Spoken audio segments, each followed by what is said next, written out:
Hey guys, and welcome to another GameXplain discussion. I'm your host, Derek Bittner, and I'm joined today by Johnny Ortiz and Ryan Malice of Brain Scratch Comms to talk about the breaking news that Netflix is working on a live-action Legend of Zelda series. So, yeah, what do you guys think about this strange development? I believe we are now finally past the era of the late 80s, early 90s Legend of Zelda cartoon, and it's exciting. We no longer have to use that as the basis for a Legend of Zelda television series whenever that topic is brought into discussion for whatever reason. I'm not one to judge. It is interesting.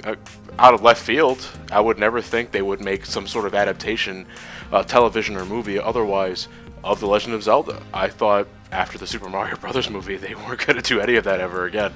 But I'm happy to see that they're willing to go out there. And what a time, too. I mean, we got a Ratchet & Clank movie coming out this year, I believe. Mm-hmm. We have a Sly Cooper movie in the works, which is, I think, not this year, but probably next. And, you know, Metal Gear Solid's already been a movie since 97. So, I mean, why not? I'm willing to watch this. I'm not the biggest of Zelda fans. I played most of the games, but I'm not what you would call a Zelda fanatic.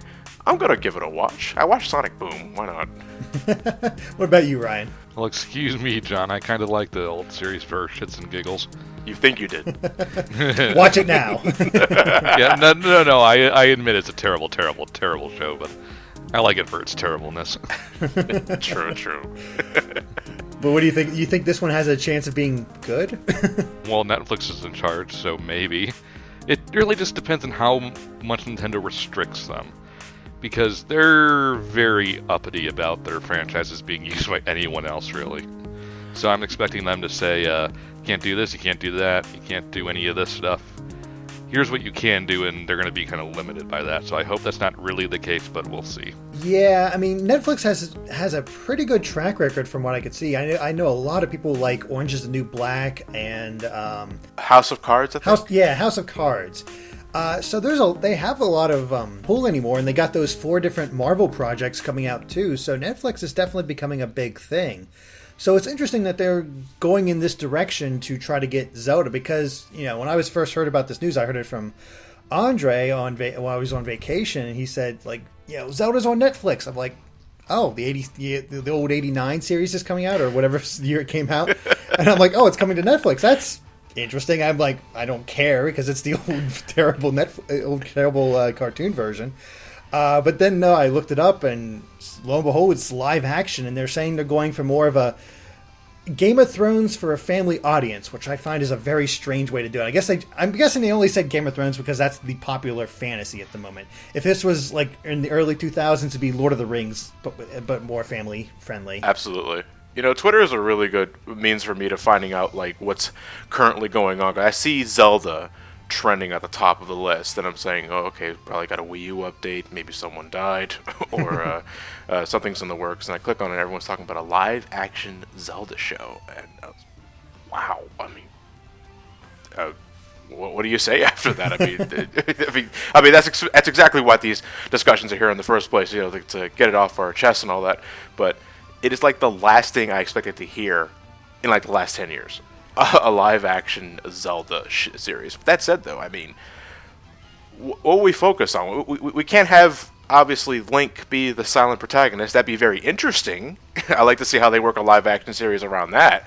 But, you know, we got to have a Link that talks. We got to have character development. We just can't have it just go from point A to point B, rescue Princess Zelda at the end, stop Ganon or Ganondorf or Demise or Girahim, whatever bad guy it is for this show. I mean, what do you guys expect, or what do you guys want in terms of like a story arc? Well, maybe if Link is silent, he can talk through interpretive dance. Yeah, he wears the mask from Majora's Mask. There you go. But I expect them to maybe do kind of an anthology series, kind of like American Horror Story, which is another pretty popular series. It's kind of like a Tales from Hyrule sort of thing. Yeah, like maybe like half the season is Ocarina of Time, and the next half of the season is Majora's Mask, and then the next half season is Wind Waker. Maybe they do A Link to the Past for half a season or something. I don't know. I had an idea similar to that, because I was thinking like, oh, each game, since this is a television series, you have the time to do this. It's not like a movie. you do have the time to go through the whole entire story of Ocarina of Time, Link to the Past, Twilight Princess, what have you, and really sort of flesh out those things and actually do make it more of an adaptation. The big question of that, of course, is the budget. But even like it's so funny, even thinking back on it, that this used to be an April Fool's Day prank. IGN put out that one April Fool's Day prank where Legend of Zelda movie's coming out, and now it's kind of a reality. So looking at the budget, I remember that being fairly decent as far as a trailer goes, but I think they're definitely I think a lot of what this show is able to do is going to be based on its budget. They'll keep it simple in the beginning. I have no doubt about that. In fact, when you think Legend of Zelda, well, later in the series, they get more grandiose with set pieces and the like Twilight Princess, I'd imagine, would be the most expensive Zelda production ever made with what you got to do in that. But you think back to Zelda 1, think back to Zelda 2, Link to the Past, a lot of mountainsides, something naturally grown within the earth itself, and you can use that as a set piece. To New Zealand.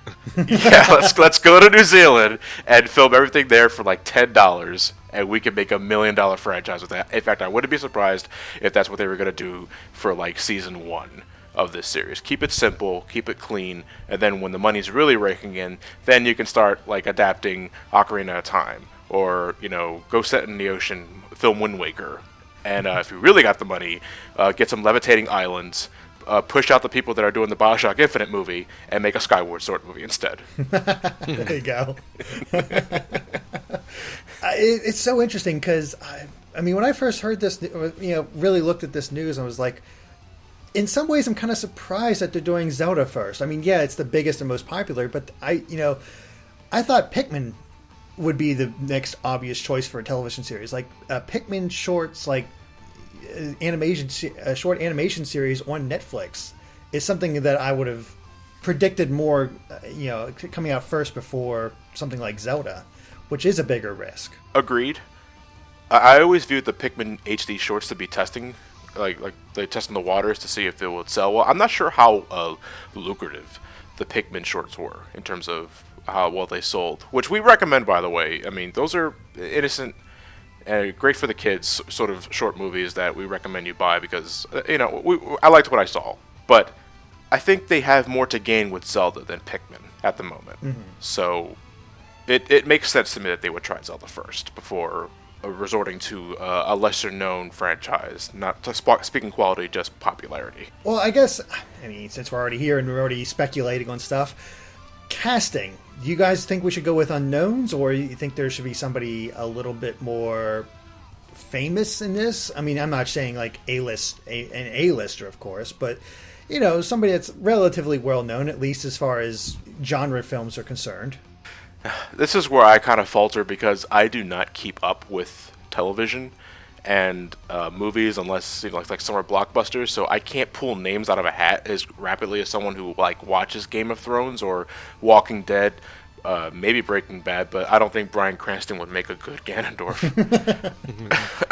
Maybe Willem Dafoe, if you give him some orange hair, but I can't, so I'll just stick to safe answers. Get unknowns. Some people I'm completely unfamiliar with. Let someone get their moment in the spotlight and show that they can act, or she, of course. Get someone I don't know from like Zelda, Ganondorf, Groose, maybe, whoever else, because those are the only names I can think of at the moment. What about Tingle? Like, who would play Tingle? Oh God, Steve Buscemi. Oh my God. Yes. Yeah. Danny Trejo plays the King of Hyrule. There you go. I don't know, if Danny Trejo was the king, there was no chance Ganondorf to stand a chance. And it'd probably be the only role where he doesn't die in. Oh gosh, I know you're not much for celebrities, Ryan, but can you think of anybody you would like to see, or just keep with the unknowns? I guess keep with the unknowns. The only thing I can immediately think of is another green-clad archer, Stephen Amell, who plays Oliver Queen in Arrow. Just because of the similarities, green shoots bows and arrows, action-y sort of character. That's true. That's the only one I can think of. Hey, you should bow and arrow. You should be Link. Well, he also wears a green. He also has a green thing on his head. That's true. I'm sort of with you guys. This is where I have a feeling like maybe one major actor is going to get cast as a side role. But they'll get top billing. Yeah, they'll get top billing, but they'll be like you said, the King of Hyrule, and they'll be top billing.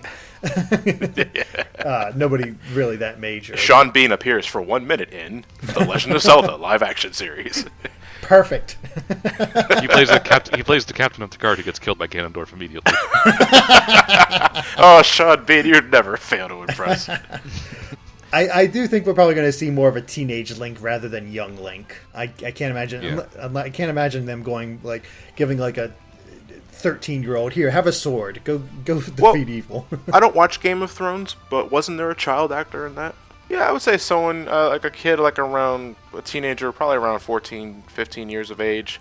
That way, if the show does become successful, he grows naturally into the role, and then by the end of like the show, we have a full-size adult Link who's ready to save Hyrule. Yeah, that's true. So it makes sense to me. Actually, that'd be an interesting. Like, let's say they do get a season 2, and they go more the anthology idea. Would they recast all the 3 main characters again to fit that, to show it's a different era? Possibly. We'll have to see what kind of route they go for. All I can think of when you bring that up is, okay, we filmed half a season with young Link. Wait 7 years in production for him to grow up. Or we can hire someone else. No, it must be authentic. Perfect. I got Miyamoto yelling in my ear. We have to do what he says. So I guess before we wrap things up, I guess the last question would be, if Zelda is successful, could we see another Super Mario Brothers movie, or a Super Mario Brothers TV show that's perhaps live action or in some form? Now, are you asking, could we or do we want to see a new Super... No, I'm kidding. I would love to see that. Why not? Even though I consider the 1993 film, I think it's 1993, is an extreme guilty pleasure.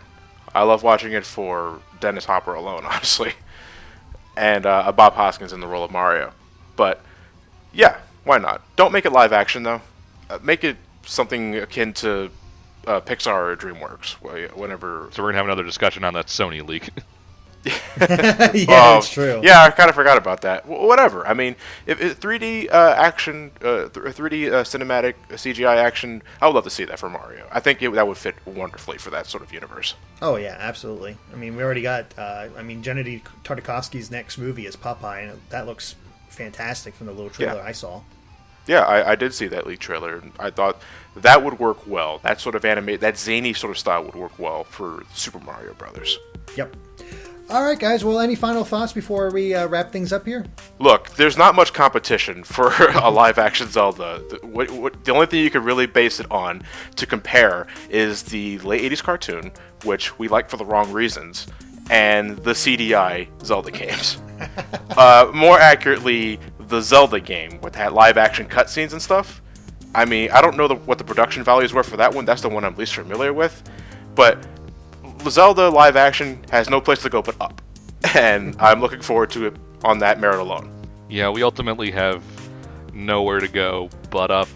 The sad part is that it could also just bomb really, really badly if done badly. So it could dig even deeper of a grave. You're right. Yeah.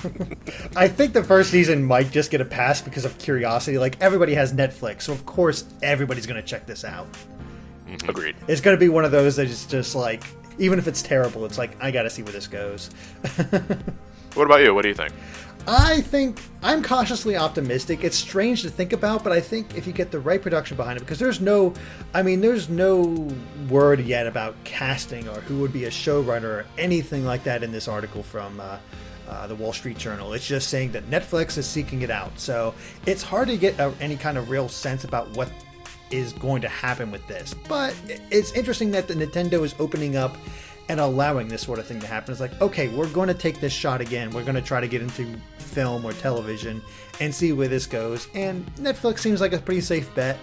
Sort of that mid-ground between HBO and television. So, I don't know. I'm cautiously optimistic, and like you guys, I'll definitely check it out once it comes out. All right, then. Alright guys, well I think that covers it for our Zelda TV show discussions. I want to thank Johnny and Ryan for joining me today, and guys, go ahead and plug your stuff. Alrighty then, well, as usual, you can find me on my own personal channel at SomeCallMeJohnny, youtube.com/SomeCallMeJohnny. And Ryan, you want to handle the other channel? Yes, you can find both John and I at Brain Scratch Comms. Thank you guys for watching, and if you like this video, be sure to like us on Facebook and Twitter at GameXplain, and of course stay tuned to GameXplain for more on Zelda and other things gaming too. Until next time guys, bye.